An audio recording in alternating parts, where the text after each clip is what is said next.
அன்பார்ந்த மகிமை தொலைக்காட்சி நேயர்களே, மகிமை தொலைக்காட்சி ஜெபத்தோடு வழங்கி வருகின்ற ஜெபத்தின் மகிமை என்கிற இந்த நிகழ்ச்சியை காண வாஞ்சையோடு அமர்ந்திருக்கிற உங்கள் ஒவ்வொருவருக்கும் எங்கள் இனிய மாலை நல்வாழ்த்துக்களை தெரிவிப்பதில் மிகுந்த மகிழ்ச்சி அடைகிறோம். கடந்த நாட்களிலெல்லாம் கர்த்தர் நம்மோடு இருந்து நம்மை பாதுகாத்தார். இந்த வாரத்திலும் கர்த்தருடைய கரம் நம்மோடு இருந்து நம்மை அதிசயங்களை காண பண்ண போகிற தயவுக்காக நன்றி சொல்வோம். ஜெபத்தோடு காத்திருப்போம். கர்த்தர் பெரிய காரியங்களை செய்வார். இந்த வார நிகழ்ச்சிகளை வாசிக்க கேட்போமா? முதலாவது ஒரு மனிதாபிமான சார்ந்த ஒரு மிக முக்கியமான ஒரு நிகழ்ச்சி. அது மிக முக்கியமான ஒரு செய்தியாக எல்லா செய்தித்தாளிலும் பகிரப்பட்ட ஒரு செய்தி. அதாவது நாகைப்பட்டினத்தில் சுனாமி பாதிப்பின் போது தத்தெடுக்கப்பட்ட வளர்ப்பு மகள் திருமணத்தில் சுகாதாரத்துறை செயலர் திரு ராதாகிருஷ்ணன் அவர்கள் கலந்துருக்கிறார்கள். அதை குறித்த ஒரு செய்தி. அதாவது 2004 வருடம் டிசம்பர் மாதம் 26ஆம் தேதி சுனாமி பேரலை தாக்கின போது தமிழகத்தின் கடற்கரை மாவட்டங்கள் பெரிய பாதிப்புக்குள்ளாயின. எல்லாமே இதாயின. குறிப்பாக சுனாமியால் அதிகம் பாதிப்புக்குள்ளான இந்த நாகப்பட்டினம் மாவட்டத்தில் 6065 பேர் உயிரிழந்திருக்கிறார்கள். 6065 பேர் இறந்திருக்காங்க சுனாமி பேரலையில். இதில் ஏராளமான குழந்தைகள் தாய் அல்லது தந்தையோ அல்லது இருவரையுமோ இழந்து ஆதரவற்றவர்களாகி உள்ளனர். அப்பொழுது நாகைப்பட்டினத்தில் உள்ள சமந்தான்பேட்டையில் அரசினால் தொடங்கப்பட்ட அன்னை சத்யா காப்பகத்தில் தாய் அல்லது தந்தை இழந்த 99 குழந்தைகள் தத்தெடுக்கப்பட்டு வளர்க்கப்பட்டுள்ளனர். 99 குழந்தைகள். அவர்களில் 3 வயது குழந்தையான சௌமியா, 2 வயது குழந்தையான மீனா ஆகிய 2 குழந்தைகளை அப்போது நாகைப்பட்டினத்தின் ஆட்சியராக இருந்த திரு ராதாகிருஷ்ணன் அவர் தத்தெடுத்து அவர்கள் பராமரிப்புக்கு உள்ள செலவுகளை தருவதாக சொல்லி அந்த 2 குழந்தைகளையும், அந்த ஒரு 3 வயது சௌமியா, 2 வயது மீனா, இந்த 2 பிள்ளைகளையும் அவர் தத்தெடுத்து அந்த அன்னை காப்பகத்தில் விட்டு வளர்த்துருக்குறாங்க. இந்த 2 பிள்ளைகளும் அடிக்கடி ஒரு போய் சந்திப்பது, அந்த பிள்ளைகளை ஒரு அப்பானி கூப்பிடும்போது இவரை தான் அப்பானி கூப்பிடுவோம் அந்த பிள்ளைகள். அப்படி ஒரு நல்ல ஒரு பாசத்தோடு இருக்கும்போது அந்த பிள்ளைகளுக்கு 18 வயது கடந்துச்சு. 18 வயது கடந்த பிறகு அந்த காப்பகத்தில் வைக்க முடியாது ரூல்ஸ். அதனால என்ன செய்வது அப்படின்னு திகைத்து கொண்டிருந்த பொழுது அதே புதிய கடற்கரை நாகப்பட்டினத்தில் மலர்விழி மணிவண்ணன் 2 தம்பதிகள் அவங்க அந்த பிள்ளைகளை தத்தெடுத்துட்டாங்க. அந்த 18 வயதுக்கு மேற்பட்ட பிள்ளைகளை தத்தெடுத்திருக்காங்க. இப்போ அந்த சௌமியா அங்கே பிள்ளை 3 வயதில் எடுத்த 2004 3 வயதில் அந்த பிள்ளையை தத்தெடுத்துருக்காங்க. அது 18 வயது வரை காப்பகத்தில் வளர்ந்துருக்கு. அந்த 18 வயது வரையும் ராதாகிருஷ்ணன் ஒரு நம்ம சுகாதாரத்துறை செயலர் அவர் தான் எல்லா பொறுப்புகளையும் அந்த பிள்ளைகளுக்கு செலவு எல்லா காரியங்களையும் பண்ணிட்டு வந்திருக்கிறாரு. இப்போது அந்த 18 வயது முடிந்த பிறகு அந்த மலர்விழி மணிவண்ணன் அவங்க குடும்பம் தத்தெடுத்துருக்குறாங்க. இப்போ அந்த பிள்ளைக்கு 18 வயதான பிறகு ஒரு திருமணம் இன்றைக்கு நடைபெற்றிருக்கிறது. அதில் இந்நிலையில் தற்போது பிஏ படித்து முடித்துள்ள சௌமியாவுக்கும் திருப்பூரை சேர்ந்த காசிமாயன் அன்னபெருமாய் தம்பதியின் சுபாஷ் என்பவருக்கும் ஆபிசஸ் கிளப்பில் வச்சு திருமணம் நடைபெற்றிருக்கிறது நாகப்பட்டினத்தில்.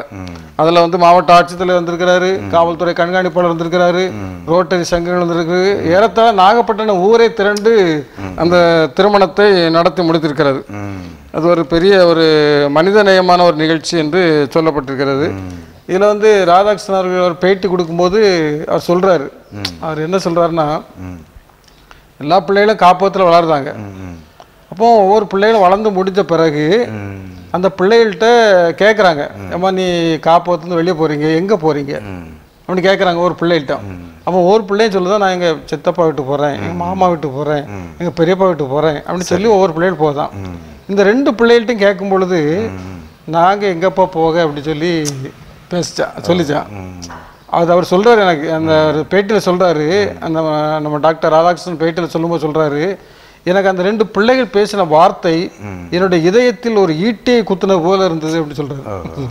நாங்கள் எங்கே போக அப்படின்னு சொல்லி ஏன்னா எந்த உறவுகளும் கிடையாது, தாய் தகப்புன்னு தெரியாது, யாருன்னு தெரியாது, நாங்கள் எங்கே போக 18 வயது முடிஞ்சிச்சு எங்கே போகன்னு அப்படி திகைத்திருந்த பொழுது தான் இந்த குடும்பத்தில் வந்து நாங்கள் தத்தெடுக்கிறோம் அப்படின்னு சொல்லி தத்தெடுத்துருக்குறாங்க. இப்போ டாக்டர் ராதாகிருஷ்ணன் தலைமையில் அந்த சௌமியா அவங்களுடைய பிள்ளையனுடைய திருமணம் ரொம்ப சிறப்பாக நடைபெற்றிருக்கிறது. அதில் வந்து ஏராளமான ஊர் மக்கள், நாகப்பட்டினம் ஊர் மக்கள், மாவட்ட ஆட்சியர், கண்காணிப்பாளர், பெரிய அதிகாரிகள், எல்லா லெவல்லையும் உள்ள மக்கள் வந்து ஒரு பெரிய விஐபி திருமணம் போல அந்த பிள்ளைக்கு அந்த திருமணத்தை நடத்தி முடித்திருக்கிறார்கள். அந்த மீனாங்கிற பிள்ளையும் இப்போ படிச்சுட்டு இருக்கிறான். அதுவும் முடித்த உடனே இதே போல் திருமணத்தை நாங்கள் நடத்தி வைப்போம் அப்படின்னு சொல்லி டாக்டர் ராதாகிருஷ்ணன் அவர்கள் சொன்னார். அப்போ இதில் வந்து நம்ம பார்க்குறது வந்து ஒரு பெரிய அதிகாரி, அவர் மாவட்ட ஆட்சித்தலைவர், ஒரு பெரிய அதிகாரி. அவருக்கு இப்படி அந்த பிள்ளை வளர்க்கணும் போகணும் அப்படிங்கிற ஒரு எண்ணம் வந்தது முதல்ல ஒரு பெரிய ஒரு இதுதான். ஏன்னா ஒரு பெரிய மனிதாபிமானம், ஒரு நல்ல மனிதர் அவர் டாக்டர் ராதாகிருஷ்ணனை பொறுத்தவரை. நான் அவர் தூத்துக்குடியில் துணை ஆட்சியர், அந்த சார் ஆட்சியராக பணியாகும் போது, சப் கலெக்டராக இருக்கும்போது அவர்கிட்ட நான் பணிபுரிந்திருக்கிறேன். அதனால் அவரை குறித்து எனக்கு ஓரளவு அந்த காலங்களிலே அவர் ரொம்ப ஒரு ஜென்டில்மேன், ஒரு அன்பு மிக்க ஒரு மனிதர், நல்ல மனிதர். வார்த்தைகளில் வந்து கோபமே அவருக்கு வராது. எல்லாரிடம் அன்போடு பழகக்கூடிய மனிதர், எல்லா மனிதர்களையும் நேசிப்பவர் அவர். இப்போ அவருடைய இந்த ஒரு காரியம் வந்து ஒரு மிகப்பெரிய காரியமாக பேசப்படுகிறது. ஒரு மிகப்பெரிய ஒரு மனித நேயத்துக்கு முன்மாதிரியாக, முன் உதாரணமாக இந்த நிகழ்ச்சி இருக்கிறது. சங்கீதம் 10வது சங்கீதத்தை வாசித்தோம்னா ஒரு வசனம் சொல்லும், திக்கற்ற பிள்ளைகளுக்கு சகாயர் நீரே. ஆமாம். அந்த 3 வயது 2 வயதுங்கும்போது தாய் தகப்பு முகத்தை கூட இன்னும் சரியாக பார்க்கல. அந்த அளவுக்கு அவங்களுக்கு ஞாபக சக்தி இருந்திருக்காது. அதுவும் பேரலையில் அடித்து தூக்கி எறிஞ்சதில் எல்லா நினைவுகளும் மறந்தும் போயிருக்கும். அப்பா அம்மா உருவமே தெரியாத நிலையில் அனாதையாக கொண்டு வந்து சேர்க்கப்பட்டாலும் சகாயர், கர்த்தருடைய கரம் அவர்களோடு கூட இருந்தபடினால ஒரு பாதுகாப்பான ஒரு அடைக்கலமான ஒரு சூழ்நிலைக்குள்ளே அவங்க போகிறாங்க. எப்போவுமே ஆண்டவர் திக்கற்ற பிள்ளைகளை ஒரு நாள் அவர் கைவிடவே மாட்டார். அவர் விசாரிக்கிற தேவன், கண்ணீரை துடைக்கிற தேவன். இன்றைக்கி நாம் ஒருவேளை ஐயோ நான் பெற்றோரால் கைவிடப்பட்ட நிலையில் இருக்கிறேனே, கணவரால் கைவிடப்பட்ட நிலையில் இருக்கிறேனே அப்படின்னு நம்ம நினைக்கும்போது, அவர் யோவான் சுவிசேஷத்தில் 14வது அதிகாரத்தில் என்ன சொல்லுவார்னா, நான் உங்களை திக்கற்றவர்களாக விடேன் அப்படின்னு சொல்கிறார். அவர் நம்மை தேடி வருகிறார். என்ன இந்த மாதிரி இந்த பிள்ளைகளுக்கு ஒரு பாதுகாப்பை சின்னஞ்சிறு வயதில் ஆண்டவர் தெரிந்தெடுத்து அந்த பிள்ளைகளுக்கு பாதுகாப்பு கொடுத்து, அதுவும் இன்றைக்கு அவருடைய திருமணம் சிறப்பாக நடைபெறுகிறதுனா, எத்தனையோ பேர் திருமணத்தை நடத்த முடியாத நிலையில் இருக்கிறாங்க. தன்னுடைய பிள்ளைகளுக்கு எப்படி திருமணத்தை நடத்துறது? சொல்லுவாங்க சாதாரணமாக கல்யாணம் பண்ணிப்பார், வீட்டை கட்டிப்பார் அப்படிம்பாங்க. அதெல்லாம் ஒரு சாதாரண ஒரு காரியம் இல்லை. இன்னைக்கு அந்த ஊரே திரண்டு வந்து அப்பா இல்லை, எங்களுக்கு அப்பா இல்லையே அம்மா இல்லையே, நாங்கள் யார்கிட்ட போவோம் என்று கலங்கின பிள்ளைகளுக்கு அருமையான ஒரு வழிகாட்டியை கொண்டு வந்து 18 ஆண்டுகள் ஒரு அனாதை இல்லத்தில் இருந்தாலும் அவர்கள் அப்பா என்று உரிமையோடு அழைக்கிற புத்திர சுவீகாரத்தின் ஆவியையும் அந்த பிள்ளைகளுக்கு கொடுத்த ஒரு நல்ல பாதுகாப்பாளர், ஒரு நல்ல போஷிக்கிறவர், என்ன ஒரு அனுபவம் வாய்ந்தவற்றை கொண்டு குடும்பத்தை கொடுத்து, அதே நேரத்தில் 18 வயதுக்கு பிறகு நான் என்ன செய்வேன்னு கலங்கின போதும் அதுக்கும் ஒரு நல்ல பெற்றோரிடம் ஒப்படைத்து ஆண்டவர் இந்த பிள்ளைகளை வளர்த்துருக்கிறாருன்னா நம்மை கைவிடுவாரோ? ஒரு நாள் நம்மை கைவிட மாட்டார். நம்ம ஆண்டவரை பற்றி பிடித்து கொள்ளணும். ஏசாயா 26 அதிகாரம் என்ன சொல்லுது? உம்மை உறுதியாய் பற்றி கொண்ட மனதை உடையவன் உண்மையே நம்பியிருக்கிறபடியால் நீர் அவனை பூரண சமாதானத்தோடு காத்துக்கொள்வீர். ஆண்டவர் ஒரு நாள் நம்மை கலங்க விட மாட்டார், கண்ணீர் சிந்த விட மாட்டார். அருமையான மகிமை தொலைக்காட்சி நேயர்களே, இந்த மத்தியான வேளையில் எங்களுக்கு யார் ஆறுதல், எங்களுக்கு யாரும் உதவி இல்லையே என்று சொல்லி நீங்கள் கலங்குனீங்கன்னா, என் பிள்ளைகளுடைய திருமணம் எப்படி நடக்க போகுதுன்னு நினைக்கிறீங்களோ, இந்த அனாதை பிள்ளைகளுடைய திருமணமே அற்புதமாய் நடந்ததுன்னா நம்முடைய பிள்ளைகளுடைய திருமணத்தையும் ஆண்டவர் சிறப்பாக நடத்தி தர அவர் சொல்லுகிறாரு. சங்கீதம் 146 அவர் ஒடுக்கப்பட்டவர்களுக்கு நியாயம் செய்கிறார், பசியாக இருக்கிறவர்களுக்கு ஆகாரம் கொடுக்கிறார் என்று சொல்லுகிறார். அவர் நம்மை போஷிக்கிற தேவன். அதனால் சிங்க குட்டிகள் கூட தாழ்ச்சி அடைந்து பட்டினியாக இருக்கும். கர்த்தரை தேடுகிற பிள்ளைகளுக்கு ஒரு நாளும் நன்மைகள் குறைவுபடாது.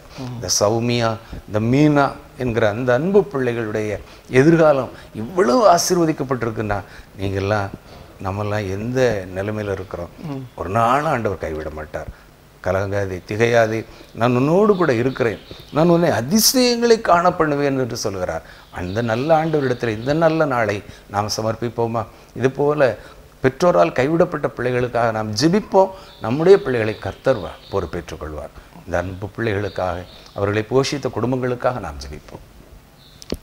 திக்கற்ற பிள்ளைகளுக்கு சகாயராக இருக்கக்கூடிய எங்கள் அன்பின் நல்ல தெய்வமே, இந்த அருமையான ஜெப வேளைக்காக நன்றி செலுத்துகிறோம்.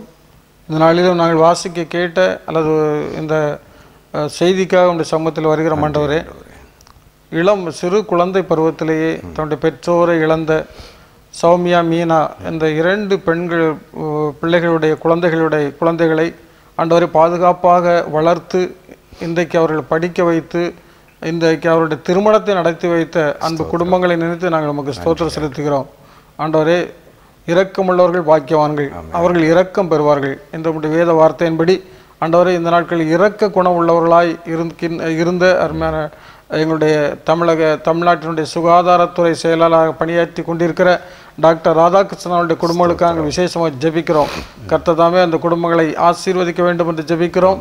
ஆண்டவர், அவருடைய அந்த அன்பின் குணம், இரக்கத்தின் குணம், ஈகை நிறைந்த ஒரு செயலுக்காக நமக்கு நன்றி செலுத்துகிறோம். ஆண்டவர், அந்த பிள்ளையை தன்னுடைய பராமரிப்பிலே வைத்து பாதுகாத்து வளர்த்து இன்றைக்கு அவர்களுக்கு தனி ஒரு குடும்ப வாழ்க்கையும் அமைத்து கொடுத்திருக்கிற ஒரு நல்ல ஒரு அந்த காரியத்தை நினைத்து நாங்கள் நமக்கு ஸ்தோத்திரம் செலுத்துகிறோம். அதே போல் அந்த பிள்ளைகளை வளர்த்த அந்த குடும்பத்திற்காக நாங்கள் ஜெபிக்கிறோம். கர்த்ததாமே அந்த குடும்பத்தையும் நீர் ஆசீர்வதிக்க வேண்டும் என்று ஜெபிக்கிறோம். இப்படி இந்த நாட்களிலும் ஆண்டவரை பெற்றோரால் கைவிடப்பட்டு ஆண்டவரை உதவியற்ற நிலையிலே ஆண்டவர் திக்கற்ற நிலையில் இருக்கிற எத்தனையோ பிள்ளைகள் இருக்கிறார்கள் சுவாமி, அவர்களுக்காக நாங்கள் பாரத்தோடு ஜெபிக்கிறோம். கர்த்ததாமே இப்படிப்பட்ட மனிதர்கள் மூலம் அவர்களுக்கு நல்ல உதவிகள் ஒத்தாசைகள் கிடைக்க ஆண்டவரே நீ உதவி செய்ய வேண்டும் என்று ஜெபிக்கிறோம். ஆண்டவரே, இந்த நாட்களிலும் ஆண்டவர், நாங்கள் எங்களுடைய பிள்ளைகளுடைய திருமணத்தை குறித்து நாங்கள் என்ன செய்வோம் என்று கலங்கி கொண்டிருக்கிற அருமையான பெற்றோர்கள் உண்டு சுவாமி. இந்த நாட்களிலும் ஆண்டவர் இப்படிப்பட்ட செய்திகளை எல்லாம் வாசிக்கிற பொழுது ஆண்டவரே, நீர் எங்களை நடத்துகிறவர், போஷிக்கிறவர் என்று நாங்கள் அறிந்து கொள்கிறோம். ஆண்டவரே, இந்த நாட்களிலும் ஆண்டவரே, நாங்கள் என்ன செய்வது என்று திகைத்து கொண்டிருக்கிற அன்பு குடும்பத்தினுடைய பிள்ளைகளுக்கு ஆண்டவரே நீர் ஒரு பெரிய ஆறுதலை கொடுக்க வேண்டும் என்று ஜெபிக்கிறோம். ஆண்டவரே, மனிதர்கள் மூலம் நீர் ஒத்தாசைகளை உதவிகளை அனுப்ப வேண்டும் என்று ஜெபிக்கிறோம். அவர்கள் விரும்புகிற காரியம் ஆண்டவரே, அவர்கள் வாஞ்சிக்கிற அந்த காரியங்கள் எல்லாம் அவருடைய குடும்பத்திலே ஆசீர்வாதமாக நடக்க வேண்டும் என்ற நாட்களில் நாங்கள் உம்முடைய சமூகத்தில் பாரத்தோடு ஜெபிக்கிறோம்.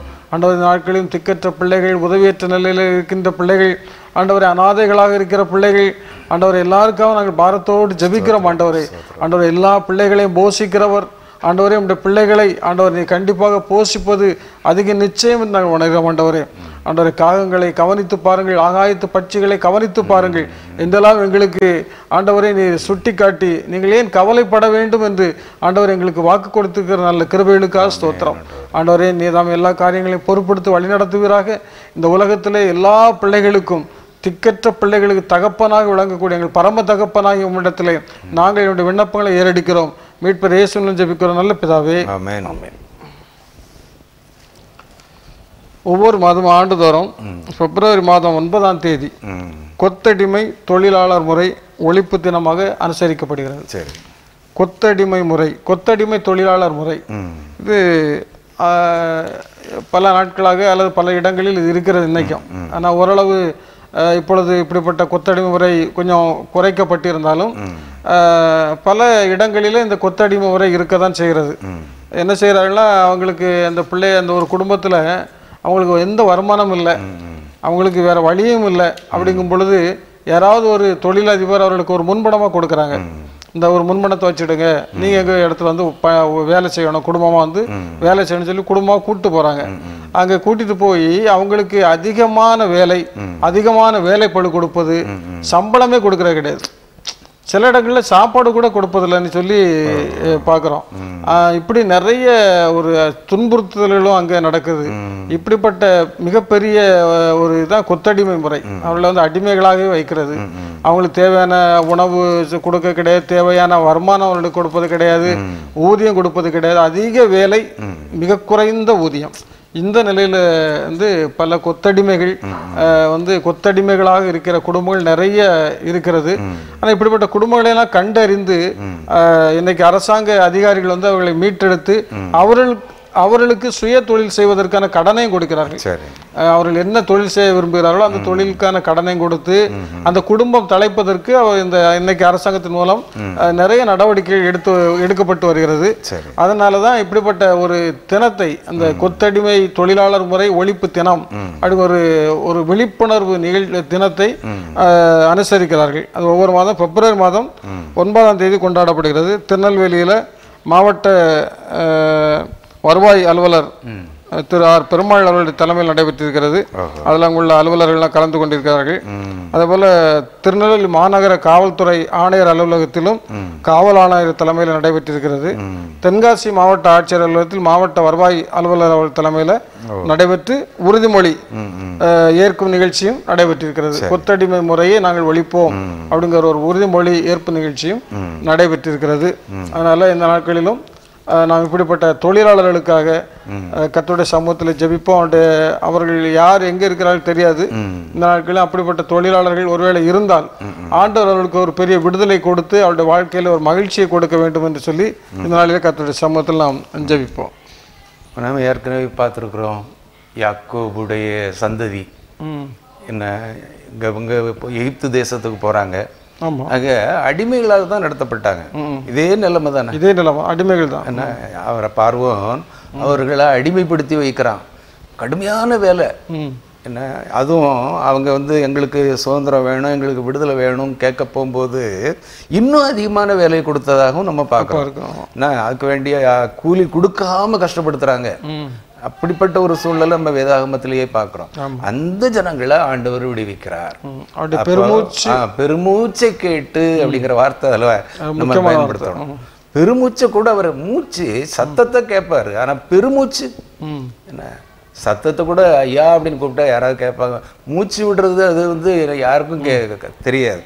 அதையும் ஆண்டவர் கேட்டு அவருடைய இக்கட்டுகளுக்கெல்லாம் நீங்களாக்கி அவர்களை விடுவித்தார்னு சொன்னா, அன்பான மகிமை தொலைக்காட்சி நேயர்களே, நமக்கு இருக்கிற சோதனைகள் எல்லாம் போராட்டங்கள்லாம் ஒருவேளை அது ஒன்றுக்கும் இல்லைன்னு தான் சொல்லணும்.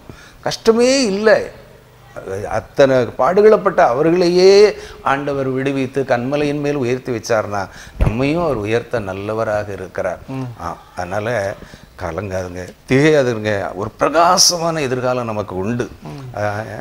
அவர் உங்களை வாலாக்காமல் தலையாக்குவார், நீங்கள் கீழாகாமல் மேலாவீர்கள் அப்படின்னு சொல்லி வேதாகமம் நமக்கு அழகா சொல்லுது. அது மட்டுமா ஏசாயா தீர்க்கதரிசி சொல்லும்போது, இதோ நான் புதிய காரியத்தை செய்கிறேன், என்ன வனாந்திரத்திலே வழியையும் அவாந்திர வெளியிலே ஆறுகளையும். வனாந்திரத்தில் வழி கிடைக்குமா? அவாந்திர வெளியில் ஆறுகளை உண்டாக்க முடியுமா? ஒரு சமயத்தில் ஒரு தகப்பனார காட்டு பகுதியில் கொண்டு விட்டுறணும் அப்படின்னு சொல்லி மகன் கூட்டிகிட்டு போகிறான். அப்போது அந்த தகப்பனார் அவனை பார்த்து அன்போடு பேசிகிட்டே போகும்போது ஒரு கொஞ்சம் இலைகளை அப்படியே கிள்ளி போட்டுக்கிட்டே போகிறாராம். எதுக்கு அப்படின்னு கேட்டால், நீ என்ன எங்கேயோ காட்டில் கொண்டு விட போகிற, நீ திரும்பி வரும்போது உனக்கு வழி தெரியணும் பத்தியா, அதுக்காக நான் அடையாளத்துக்கு போட்டு வரேன் அப்படின்னு சொல்றாராம். ஒரு தகப்பன் தன் பிள்ளைகளுக்கு நல்ல ஈவுகளை கொடுக்க அறிந்திருக்கும் போது பரமபிதாவானவர் நம்மை விடுவாரோ? ஒருவேளை இந்த கொத்தடிமை, அவங்க உறுதிமொழி எடுக்கிறவங்க யாரையும் கொத்தடிமையா வச்சிருக்கல. பெரிய பெரிய அலுவலகங்கள்ல தான் இந்த உறுதிமொழி ஏற்கப்படுகிறது. அப்போ அவங்ககிட்ட யாரும் கொத்தடிமையா இல்லை. ஆனாலும் இன்னைக்கும் கொத்தடிமைங்கிற பெயரில் அநேக செங்கல் சூளைகளில், ஓடு தொழிற்சாலைகளில் எல்லாம் தோட்டங்கள், பெரிய பெரிய பண்ணைகள் வச்சுருக்கிறவங்க, தகப்பன் தாய் பிள்ளைகளின் பிள்ளைகள் எல்லாரும் அங்கே தான் வேலை பார்க்குறாங்க. கம்பெனிகள் இருக்கிறாங்க. அப்போது அவங்களுக்கெல்லாம் ஒரு நல்ல போஷகர் உண்டு என்று சொன்னால் பரிகாரியாகிய கர்த்தர் தான். அவர்களை போஷிக்கிறவர். அவர் ஒரு நாள் நம்ம பிள்ளைகளை கைவிடவே மாட்டார். நமக்கு அவர் அழகாக வார்த்தைகளை சொல்லும்போது பார்த்தீங்கன்னா, சின்னவன் 1000மும் சிறியவன் பலத்த ஜாதியுமாவான், நான் ஏற்ற காலத்திலே இது தீவிரமாய் நடப்பிப்பேன் அப்படின்னு ஆண்டவர் சொல்லியிருக்கிறார். அதனால் ஆண்டவருடைய காருண்யம் நம்மை பெரியவர்களாக்கும்.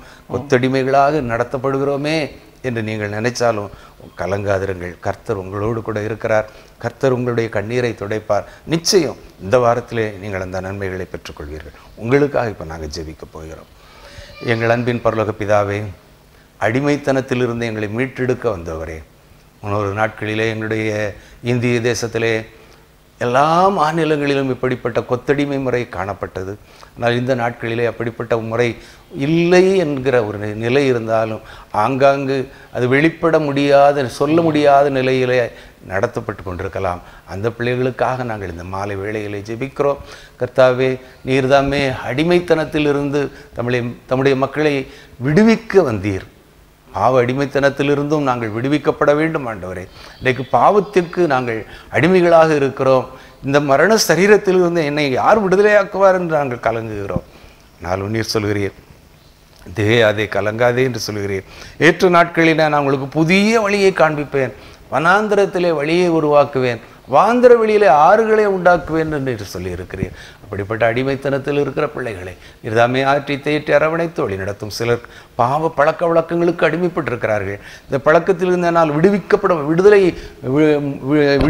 முடியவில்லையே, நான் அதிலிருந்து வெளியே வர முடியவில்லையே என்று கலங்குகிற பிள்ளைகளை, அவர்களுக்காக அவருடைய தீய பழக்க வழக்கங்கள் மாற வேண்டும் என்று அவருடைய பிள்ளைகள் ஒருவேளை கண்ணீர் சிந்தி கொண்டிருக்கலாம். அவர்களை எல்லாம் நீர் கண்ணோக்கி பாரும். இந்த நாள் மெய்யாகவே இந்த குடும்பத்தின் பிள்ளைகளுக்கு ஆசீர்வாதத்தின் நாளாக அமையட்டும் சாமி. ஆண்டவரே, குமாரன் உங்களை விடுதலையாக்கினால் நீங்கள் விடுதலை ஆவீர்கள் என்று சொல்லியிருக்கிறது. சத்தியத்தை நீங்கள் அறிவீர்கள், சத்தியம் உங்களை விடுதலையாக்கும் என்று சொல்லியிருக்கிறேன். ஆமாண்டவரே, விடுதலையின் நாயகனாம் நீர்தாமே. பிள்ளைகளை அடிமைத்தனத்திலிருந்து, கொத்தடிமை பழக்கங்களில் இருந்து, தீய பழக்கங்களுக்கு அடிமைப்பட்டிருக்கிறது நிமித்தமாக விடுவித்தருள வேண்டும் என்று மன்றாடுகிறோம். பெரிய காரியங்களை செய்யும். மன மகிழ்ச்சியை பிள்ளைகள் கண்டுகொள்ளட்டும். ஆண்டவரே, உம்முடைய நாமத்தை மகிமைப்படுத்த உத்தம சாட்சிகளாய் அருமையான பிள்ளைகளை குடும்பத்தோடு எடுத்து நீர் மகிமைப்படுத்தும். இயேசுவின் நாமத்தில் ஜெபிக்கிறோம் நல்ல பிதாவே, ஆமென். மூன்றாவது செய்தி, உதவி இல்லாத ஒரு நிலையில அல்ல ஒரு இக்கட்டான நிலையில ஆண்டவர் கொடுத்த ஒரு உதவி, ஒரு மிகப்பெரிய ஒத்தாசை. நம்ம வந்து 3 செய்திகளும் ஏறத்தாழ ஒன்று போல தான் இருக்கு. ஒன்று, திக்கற்றவர்களுக்கு ஆண்டவர் ஒரு சகாயரா இருக்கிறாரு. அடிமைத்தனத்தில் இருக்கிறவர்களுக்கு ஆண்டவர் பெரிய விடுதலை கொடுக்கிறாரு. ஒரு நெருக்கடியான சூழ்நிலை, அதாவது தப்பிக்க முடியாது அப்படிங்கிற ஒரு சூழ்நிலையில இருந்த ஒரு மனிதனுக்கு ஆண்டவர் விடுதலை, ஒரு பெரிய உதவியை கொடுத்து விடுவித்த சம்பவம். சரி, இது வந்து இப்போ கேரளாவில் மலை இடுக்கில் சிக்கிய பாபு என்ற இளைஞர் மீட்கப்பட்டிருக்கிறார். சரி, கேரள மாநிலத்தில் பாலக்காடு மாவட்டம் மலம்புழா சேரநாட்டை சேர்ந்தவர் பாபு. இவர் வந்து தன்னுடைய நண்பர்களுடன் மலையேற போயிருக்கிறார். சரி, அப்படி மலையேற போகும்போது 2000 மீட்டருக்கு உயரத்துக்குள்ள மலை. அந்த மலையில் அவர் ஏறி போகும்போது திடீரென்று மலையிலிருந்து தவறி விழுகிறார். விழும்போது அந்த மலையின் இடுக்கிலே சிக்கி கொண்டார். எப்படியோ செங்குத்தான மலையிலிருந்து கீழே விழும்போது அவர் கீழே விழுந்துட்டாரு. நண்பர்கள்லாம் போயிருக்கிறாங்க. நண்பர்களில் இவர் மலை சறுக்கி விழும்போது இந்த மலை இடுக்கில் வந்து அவர் வந்து கீழே விழுந்திருக்கிறார். அதில் போய் சிக்கி கொண்டிருக்கிறார். அதனால் அவரை மீட்பதற்கு முடியல. கேரளாவில் உள்ள மீட்பு வீரர்கள் அவரை மீட்க முடியல. அவங்க எவ்வளோ முயன்று பார்த்தார்கள், முடியல. பிறகு இராணுவ வீரர்கள் அழைக்கப்பட்டு அந்த இராணுவ வீரர்கள் மூலம் அவருடைய முயற்சியினால அவர் மீட்கப்பட்டிருக்கிறார். அவரை மீட்டவர் வந்து தமிழ்நாட்டை சேர்ந்தவர் தான். அவருடைய தமிழகத்தை சேர்ந்த இராணுவ வீரர். அவருடைய பெயர் வந்து பாலகிருஷ்ணன் அப்படின்னு சொல்லியிருக்கிறாங்க. அவர் வந்து நல்ல மலையேற்ற பயிற்சி பெற்றவர். குன்னூரில் உள்ள அந்த வெலிங்டன் இராணுவ முகாமில் பணியாற்றி வருகிறார். இவங்க அந்த இராணுவ முகாம் போகும்போது அவர் அந்த செங்குத்தான மலையில ஒரு இடுக்குக்குள்ள இருக்கிறாரு.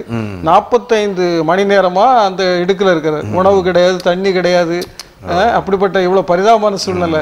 அவருடைய நண்பர்கள்லாம் போய் சொன்னதுனால அவர் வந்து உடனடியாக எல்லாரும் முயற்சி பண்ணியிருக்காங்க, மீட்பதற்கு முடியல. ஏன்னா செங்குத்தான மலை. இந்த இராணுவ வீரர்கள் வந்த பிறகு இந்த இராணுவ வீரர் ஒரு கயிறை கட்டி அந்த கீழே இறங்கி அந்த இடுக்கில் உள்ள அந்த வாலிபரை சந்தித்து அவருக்கு தேவையான உணவு தண்ணி எல்லாம் கொடுத்து, 2வது அவரை இவரோட சேர்த்து கட்டி மேலே கொண்டு வந்து இன்னைக்கு மருத்துவமனையில் சேர்த்து அவசர சிகிச்சை பிரிவில் சேர்த்துருக்குறாங்க.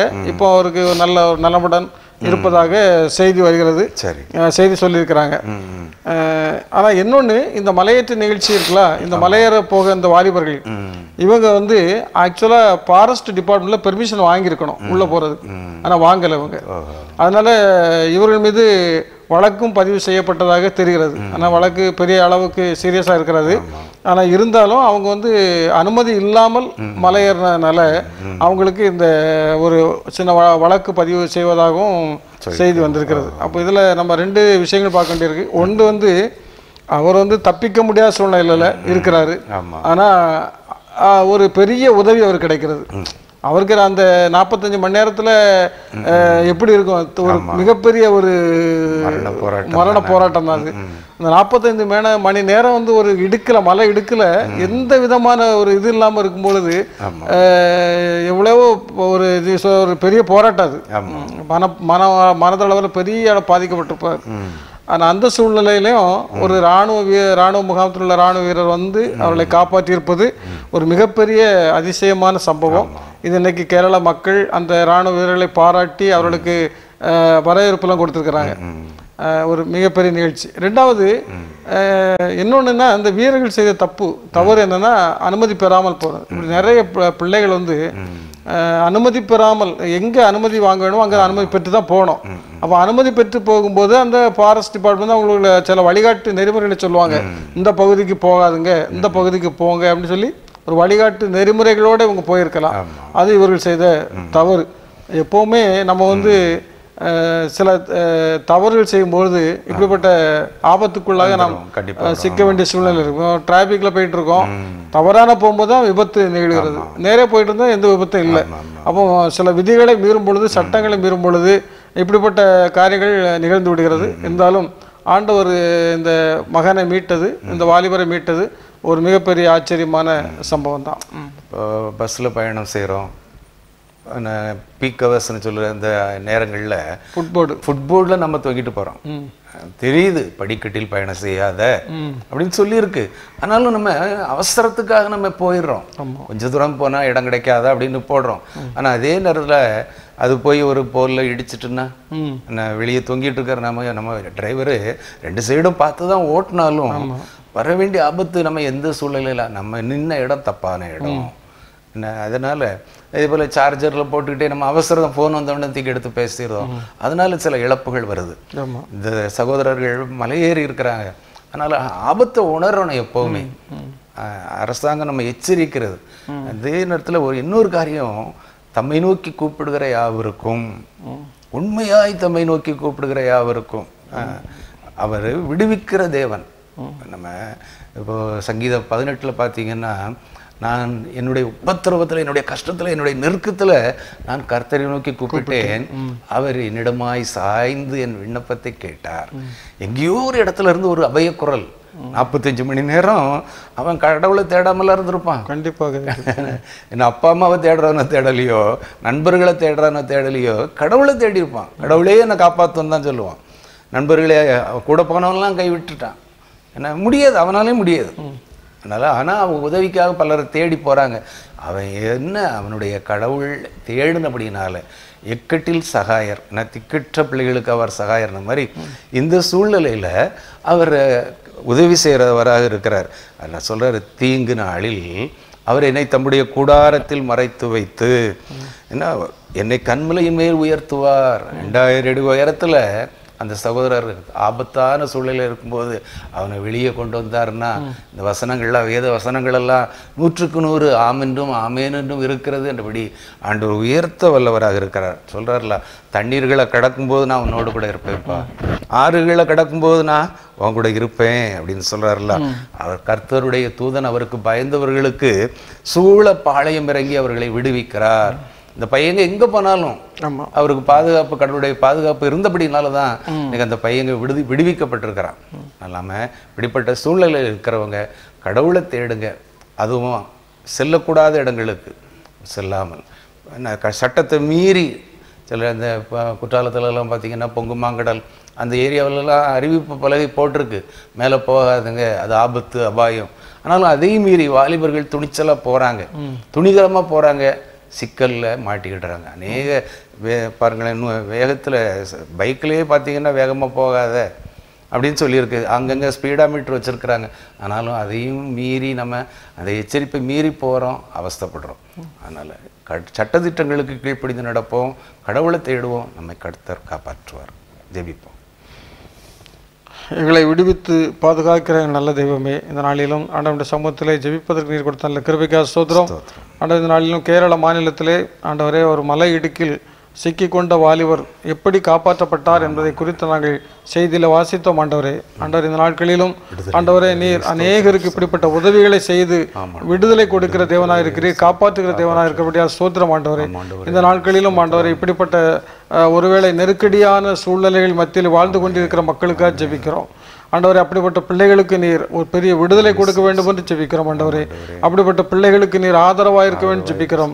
எனக்கு ஒத்தாசை வரும் பர்வதங்களுக்கு நேராக என் கண்களை ஏறெடுக்கிறேன், வானத்தையும் பூமியையும் உண்டாக்கின கர்த்தரிடத்தில் எனக்கு ஒத்தாசை வரும் என்கிற நிச்சயத்தோடு விசுவாசத்தோடு நாங்கள் வாழ்வதற்கு ஆண்டவரை உதவி செய்ய வேண்டும் என்று எங்களை தாழ்த்தி அர்ப்பணிக்கிறோம். மீட்பர் இயேசுவின் ஜெபிக்கிறோம் எங்கள் ஜீவனுள்ள நல்ல பிதாவே, ஆமென். கிறிஸ்துவுக்குள் மிகவும் பிரியமான மகிமை தொலைக்காட்சி நேயர்களே, இந்த நாளிலும் நாம் ஒரு 3 செய்திகளை வாசித்து அதற்கு நாம் ஜெபித்தோம்.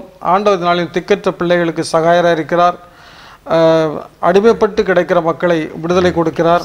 இன்னும் உதவியற்ற நிலையில் இருக்கிற பிள்ளைகளுக்கு ஆண்டவர் உதவியை எதிர்பாராத இடத்திலிருந்து உதவிகளை கொடுத்து அவர் விடுவிக்கிற தேவனாக இருக்கிறார். இப்படிப்பட்ட சர்வ வல்லமுள்ள தேவனை நாம் கர்த்தருடைய நம்ம நம்பி விசுவாசித்து வாழ்வோம். கர்த்தர் நம்முடைய வாழ்க்கையில் அற்புதங்களை அதிசயங்களை இந்த நாட்களில் அவர் செய்கிற தேவனாக இருக்கிறார். மீண்டும் அடுத்த வாரத்தில் இதே போன்ற நிகழ்ச்சியில் நாம் ஒருவரை சந்திக்கும் வரை கர்த்தருடைய பாதுகாப்பு உங்கள் அனைவரோடும் கூட இருப்பதாக என்று வாழ்த்தி விடைபெறுகிறோம். நன்றி, வணக்கம்.